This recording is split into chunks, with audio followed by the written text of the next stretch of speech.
Bonjour.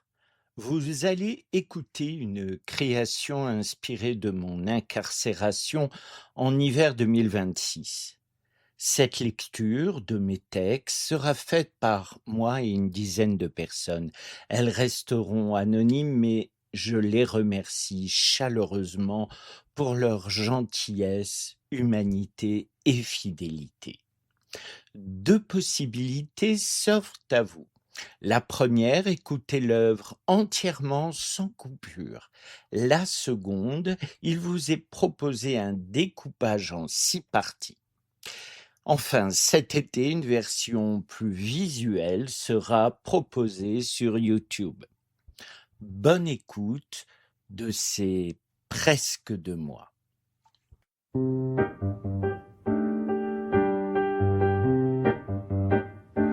Il n'est de plus grande souffrance pour quelqu'un vivant en France que de perdre sa liberté et non sa raison. Se savoir ici enfermé loin de sa maison.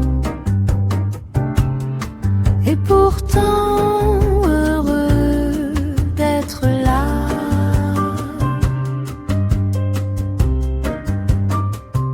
J'ai voulu le faire savoir, ce délit de sombre boudoir. Je savais que la vérité se paye cher. Je savais que la peine serait claire. Et pourtant heureux d'être là.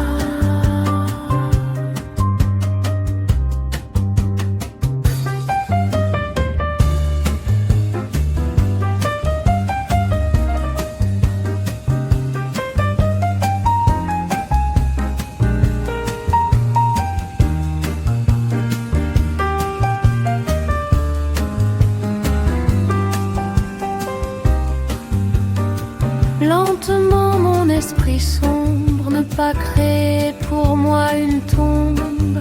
Chaque jour j'inscris avec un stylo. Chaque jour garder une trace, un mot.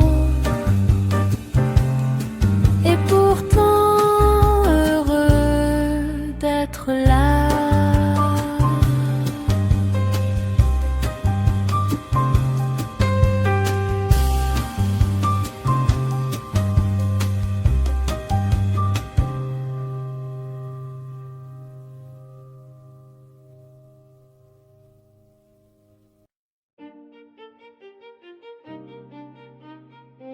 « 26 janvier. Quelle est ma valeur ? Vaste question qui me taraude depuis des jours.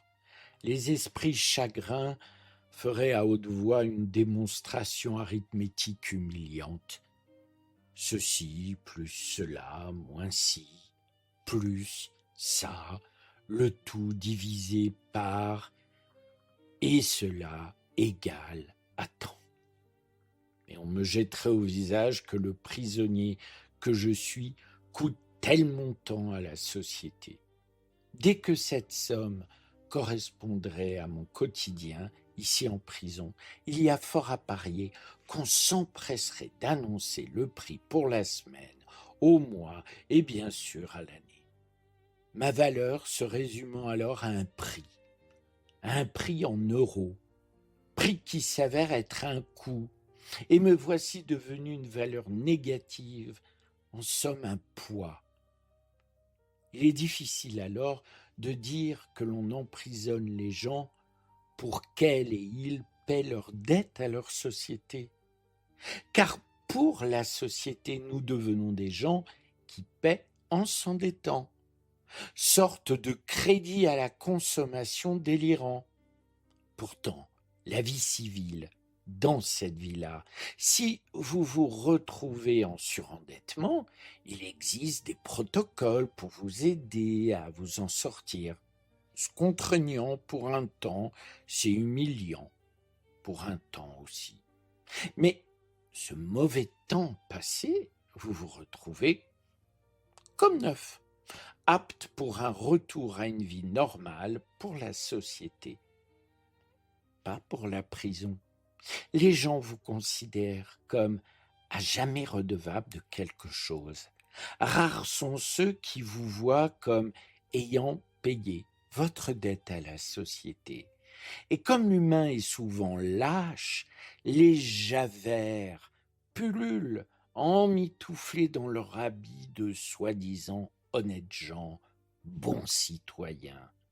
Je les connais, ces pleutres, dont les regards se parent de carreaux de Vichy.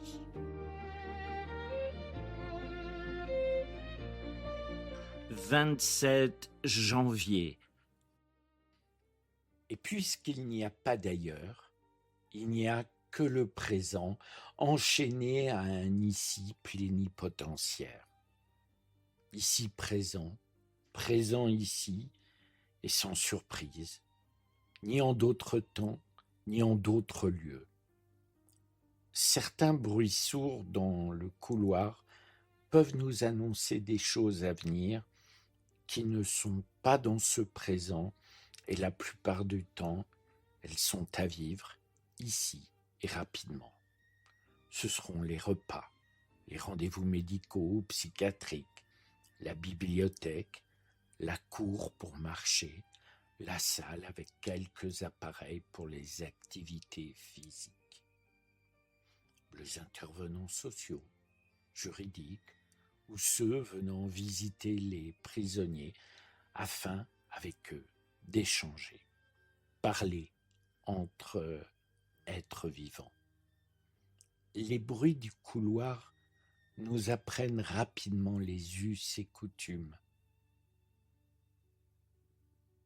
L'évolution de la lumière du jour nous est aussi instructive. Ce dernier indicateur m'a permis de comprendre beaucoup de cet ici et présent, omniprésent. Dehors, dans la vie, que je qualifierais de civile, je suis quelqu'un qui aime vivre au rythme des saisons, le climat, le jour, la nuit, l'éclosion des fleurs, l'arrivée des martinets, le silence d'un paysage enneigé et la clameur d'un soleil me criant au visage. Memento mori. Pas de montre, pas d'heure. Pas d'heure issue des distributeurs automatiques que sont nos smartphones, et rien en cela ne me perturbe. Vous pouvez trouver cela étrange, mais ce cours de la vie, irrigué par les flots incessants de nos sensations, me rend heureux, épanoui même. Je ne suis ni au présent, ni enchaîné à un ici.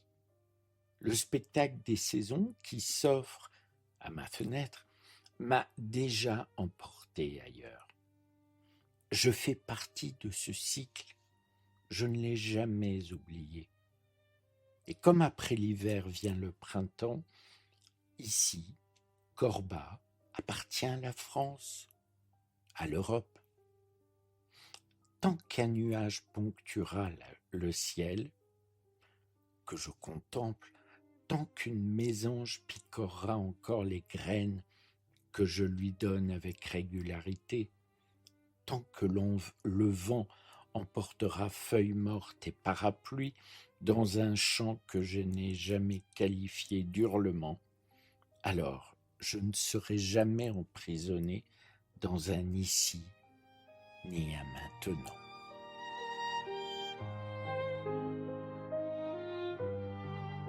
« 28 janvier. C'est étrange. Déjà plus de 2 semaines que je suis en prison. C'est beaucoup et à la fois très peu. Il semble que cela soit trop pour certains, puisque je dépasse maintenant la période si médiatique de l'incarcération de Nicolas Sarkozy, et toutefois si peu face aux 3 ans fermes que j'ai à faire pour le moment. Car dans 4 mois, il y aura un nouveau procès. Pourtant, Un phénomène singulier a eu lieu et je ne parviens pas à savoir s'il est dû à un processus assez commun de défense psychologique, ainsi qu'au fait que je sois en quartier d'isolement, ou cela viendrait-il à ce que, intimement, je suis. J'ai depuis quelques jours l'impression d'avoir toujours été ici, toujours été là, que cette vie a toujours été la mienne, au point que les visages de mon proche entourage ne sont déjà que des esquisses, que de tout temps, je n'ai été que ce corps à l'apparence pitoyable, enfermé dans une cellule, au confort sommaire et aux horizons obstrués. Je ne vais pas dire que je suis heureux, je ne le suis pas. Mais je peux affirmer ne pas être malheureux. Pour l'être, il faudrait que quelque chose me manque. Or, je n'ai le souvenir que d'un long et perpétuel emprisonnement, et cela depuis mon enfance. Ce n'est pas triste. À nouveau, je me dois de rappeler que je n'ai connu que cela. Je ne peux donc pas ressentir un manque, une blessure, ni même une frustration. Et puis, ma maladie déjà m'oblige à rêver à des ailleurs où je ne pourrai plus aller, où je ne pourrai jamais aller. Il faut que je lui trouve une utilité à cette compagne exigeante et envahissante, sinon elle ne serait qu'une sorte de squatteur de mon existence. Alors sachez que dans cette cellule, il n'y a qu'un corps aux yeux clos, vaisseau échoué. Moi, je cours dans des vallons aux herbes verdoyantes.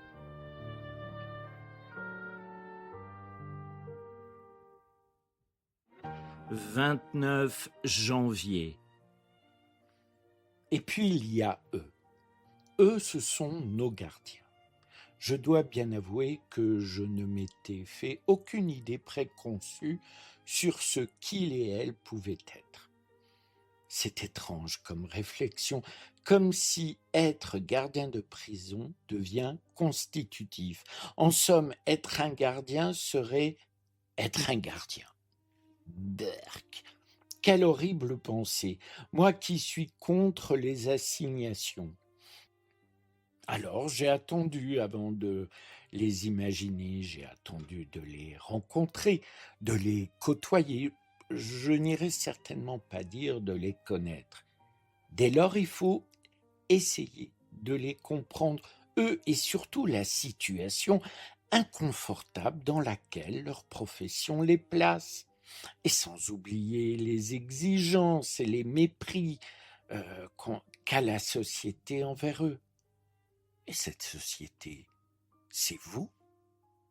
Car qu'attendez-vous du personnel pénitentiaire qui nous garde?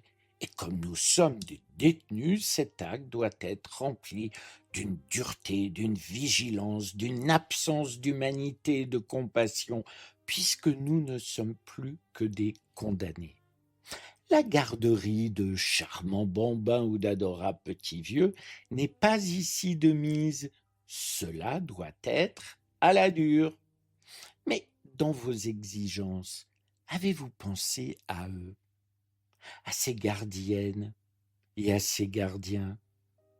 Comment feriez-vous sans eux?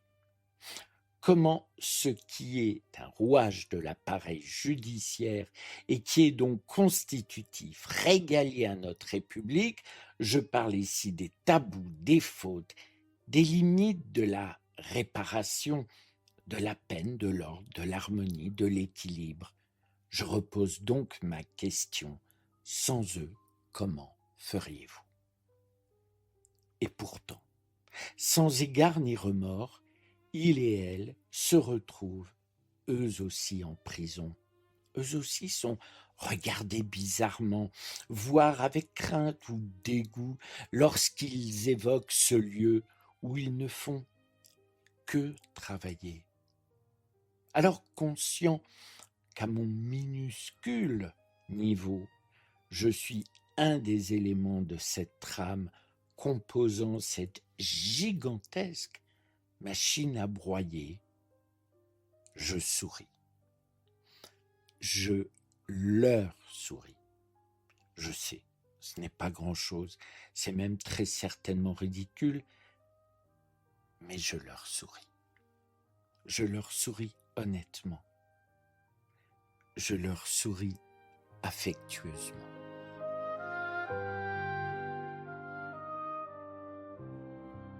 « 30 janvier. Le prix de la vérité, je le connais. Je suis en prison parce que j'ai dit la vérité. Donc j'ai payé. J'ai payé le prix. J'ai payé son prix. J'en ai payé le prix. Le prix, oui. Mais alors, quelle est sa valeur? Quelle valeur a la vérité? Quelle valeur a la vérité que j'ai portée? Pour eux, portée pour moi? Quelle valeur donner à cette vérité qui me coûte un tel prix? Pendant le procès, les juges m'ont reproché de dire la vérité. Dire la vérité dans ce tribunal devenait une faute à condamner, comme les délits que je dénonçais. Je voyais qu'ils estimaient que l'instruction avait effectué son travail. Ma parole devenant à leurs yeux un discours redondant, énervant, sorte de posture obligatoirement stratégique. Et me voici coupable, avant le verdict, coupable de dire la vérité, personnage exécrable, puisque par son verbe, il salit toutes et toutes. Quelle douleur! Vous pouvez vous moquer, mais mon souvenir me fait monter des larmes qui me déchirent. Comprenez-moi, encore aujourd'hui, je n'ai aucun regret d'avoir divulgué les éléments de cette affaire et m'évertuant à ne dire que la vérité. Pas ma vérité, non, la vérité belle, nue, resplendissante dans cette histoire pleine de sordide et de veulerie. Dire aussi la vérité, ou plutôt toutes les vérités, fut le seul moyen de ne pas sombrer dans la folie. Vous savez, cette folie poisseuse.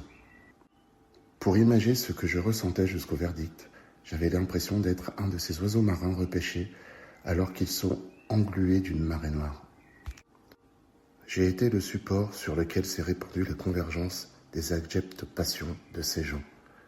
Toute leur dégueulasserie me mazoutait. Ai-je une responsabilité de m'être trouvé dans cette situation? Je ne peux répondre que oui. Mais il y a eu un moment où ce fut plus que je ne pouvais supporter. Ma dépression m'a offert une violente possibilité d'être et de ne plus à avoir. Certains diront que ce fut intéressé. Que savent-ils? Quand savent-ils? Des êtres ont été tués de ne pas dire la vérité. La vérité a de la valeur. Aujourd'hui, il ne me reste que cela. La perte est un prix que je refuse de payer. J'espère qu'on ne me reprochera plus de la chérir et de la porter.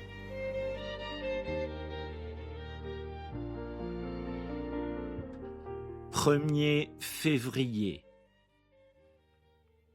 Depuis plusieurs jours, une colère sourde m'envahit. Je ne suis pas en train de contester ma culpabilité qui fait que je me trouve ici dans ma cellule. Certes, les juges ont eu envers moi bien plus qu'une absence de pitié pour cette durée et ces conditions de mon incarcération. Cependant, une peine était logique, normale, souhaitable, nécessaire.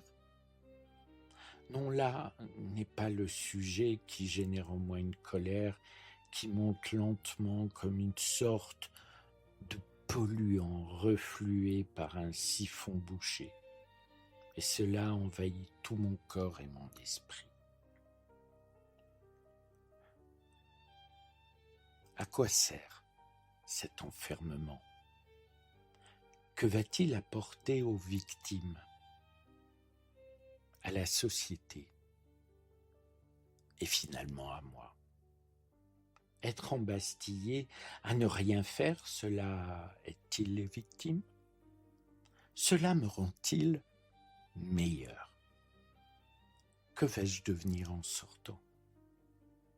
Je ne parle ici de ma pauvre petite personne. Vous savez, le questionnement accompagné de larmoiement, ce serait indécent de ma part. Ce qui va m'arriver lorsque j'aurai purgé ma peine est de ma responsabilité et je me dois d'être exemplaire puisque la chance me donnera une nouvelle chance. Vraiment? Vraiment? Je dois fermer ma gueule, baisser la tête et ne plus savoir dire qu'un seul mot? Merci.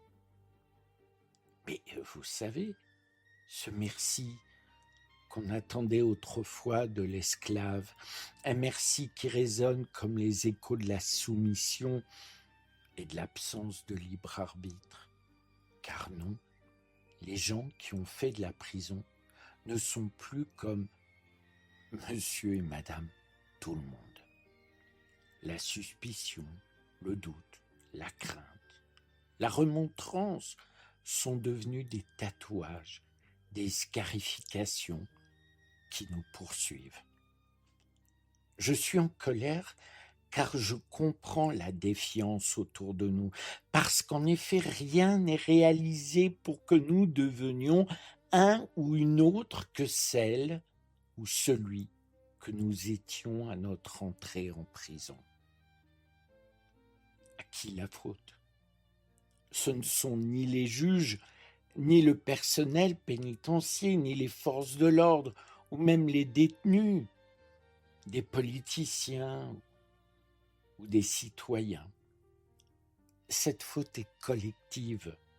Nous en sommes tous responsables, vecteurs et amplificateurs. Notre monde veut savoir de qui il doit avoir peur. Et nous voici, nous, au fond de nos cellules, devenus les vilains, méchants croque-mitaines. J'en souris de colère. J'enrage.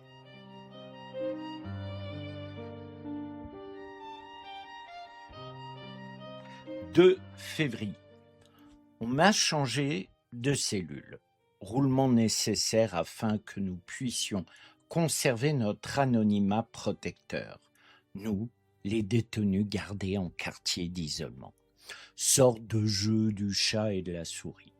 Lorsque je navigue d'un bâtiment à un autre, c'est uniquement pour des rendez-vous définis, précis, vérifiés et bien sûr encadrés.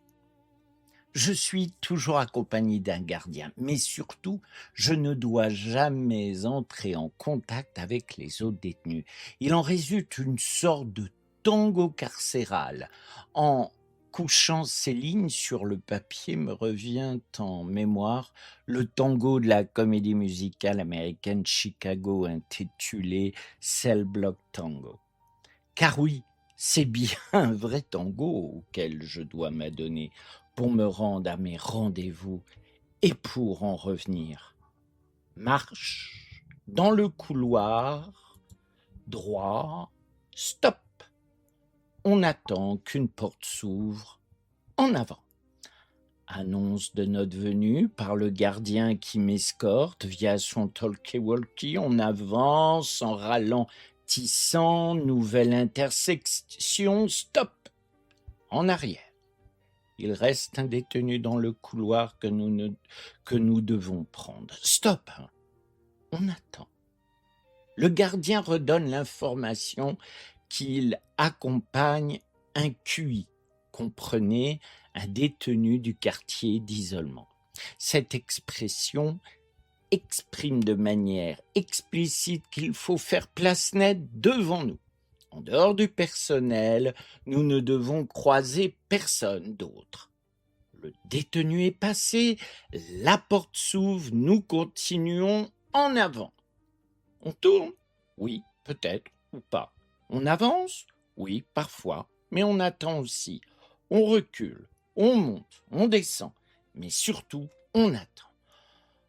On attend beaucoup. Moi et le gardien qui m'escorte. On attend que s'ouvre une porte, qu'en soit verrouillée une autre, qu'un détenu avance ou au contraire soit refoulé, car parfois les choses se font avec fluidité et parfois cela cafouille beaucoup, sans compter les prisonniers récalcitrants entraînant des violences extrêmes auxquelles j'ai pu assister.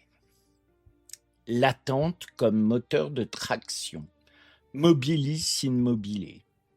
Moi et le gardien derrière une porte verrouillée et qui sera ouverte par un autre gardien, soit face à nous, soit très loin ailleurs dans l'établissement. Parfois ce parcours est rapidement exécuté, X portes, X escaliers, X couloirs s'enchaînent. Parfois les danseurs se prennent les pieds dans le tapis, porte ne se bloquant pas ou inversement, présence de détenus, etc. Ce tango, toujours recommencé et toujours différent. Pourquoi ? Simple. Nous parlons ici d'humain. D'humain faillible, professionnel, joyeux, triste, déprimé, avenant, énervé, malade, blasé, en colère, mais avant tout humain, merveilleusement humain. « 3 février. Depuis le premier jour de mon incarcération, je lis à voix haute La légende des siècles de Victor Hugo. J'ai amené avec moi ce lourd pavé, non pas pour le lire, mais pour le déclamer. La vie carcérale, partout vous afflige. Il y est difficile de garder son humanité, et encore plus de toujours pouvoir s'émerveiller devant le beau. Alors quoi ? Décorerai-je les murs de ma cellule avec des reproductions de tableaux ou de photos de sculptures, de paysages ou de personnes ? Certes, cela distrait l'œil, mais l'émerveillement, cet instant oscillant entre la surprise et la chaleur d'une émotion fugace donc inouïe, dois-je l'abandonner jusqu'en prison ? Je sais que des fortunes partout et n'importe quand peuvent surgir et nous enchanter. Mais voilà, je suis réaliste. Les divins hasards ne se commandent pas et je risque de dépérir à force de les attendre et souffrir de leur absence. Avant d'entrer en ce lieu, s'est imposé une évidence, je me devais d'amener avec moi la beauté, et cela par la poésie littéraire. Cela faisait déjà plusieurs mois que je voulais me replonger entre les bras merveilleux de ce cher Victor. Or donc, depuis le premier jour de mon incarcération, je lis à voix haute la légende des siècles. Parfois un poème, parfois plusieurs. Il n'y a pas de règle. Seul me guide le bonheur quotidien d'entendre les vers d'un autre. D'ailleurs, faire éclore la beauté, que le léger écho dans ma cellule nimbe d'une aura presque irréelle. Chaque jour, un peu d'émerveillement vient offrir à mon cœur de quoi continuer à battre. Je ne veux pas être un mort-vivant le jour où je sortirai. Je veux continuer à sourire tendrement, en couvant du regard une colline recouverte de primes verts sauvages. Je veux toujours pouvoir me taire devant le spectacle d'un merle venant faire ses ablutions dans le bain à oiseaux trônant sur ma terrasse. Je veux toujours avoir faim de la poésie du monde.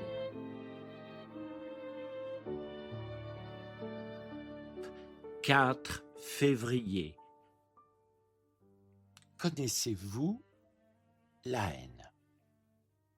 Ou plutôt, connaissez-vous l'envie de haine ? c'est entre une fièvre qui se propage et la sensation onctueuse d'un caramel qui fond dans votre bouche et dont le sucre, devenu sous l'action de votre chaleur buccale et de sa salive aux enzymes besogneux, sous tous ces effets combinés, ce carré solide se met à couler lentement dans notre gorge en une liqueur épaisse. La haine, c'est cela, foudroyante et à la fois écœurante. Je combats à chaque instant dans cette prison cette haine qui suinte de chaque parcelle de ces murs qui me retiennent, dans le sol, les cadres des fenêtres, les portes blindées, des barreaux. Vous ne pouvez imaginer l'appel omniprésent à la haine. L'appel de la haine se fait lascive, séductrice, libératrice. Oui, haïr peut être chaud, peut être doux, peut être délicieux. Haïr peut être une solution à tout. Lorsque vous entrez en prison, vous n'existez plus. Dehors, la société vous oublie, vous efface. On se rappelle de vous par défaut, par la raison qui vous a fait incarcérer. Ce que vous êtes maintenant importe peu, ne reste que le pourquoi de votre emprisonnement, surtout s'il est fort, médiatique, impactant. Et pour les autres, les inconnus, les anonymes, incorporés eux aussi au peuple des indigents, que sont-ils? Qui sont-ils pour vous? Existent-ils pour vous? Alors, quand on n'est plus rien, ne reste qu'un écho, qu'une bouée, la haine. La haine contre soi, contre les codétenus, mais surtout contre vous. Vous qui ne savez plus que regarder ces gens d'une manière odieuse. Ils et elles ne sont plus que des détenus, à jamais des détenus déshumanisés. Vous les si bonnes gens, si propres sur vous, si parfaits, si au-dessus de toute faute. Je me bats contre la haine, contre ma belle et juteuse haine. Pour le moment, je gagne mes rounds. Pour le moment.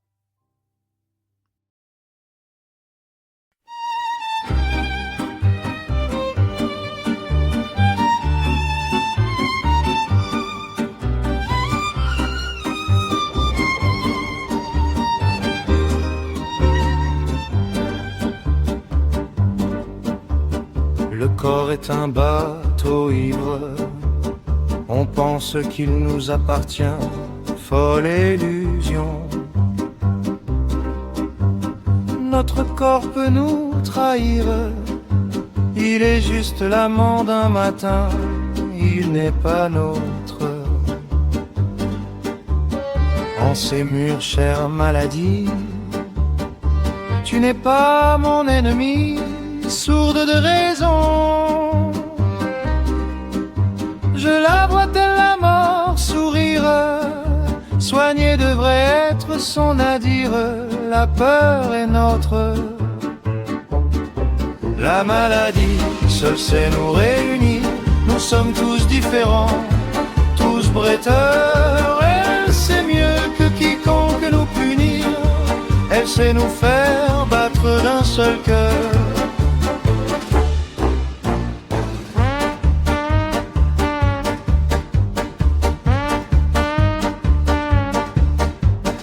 Je me bats depuis des années contre un corps devenu ennemi, lente aliénation. Ici je ne peux plus lutter, elle m'a volé ma maladie, vil apôtre. La maladie me définit. Aujourd'hui je porte son nom, étrange soustraction.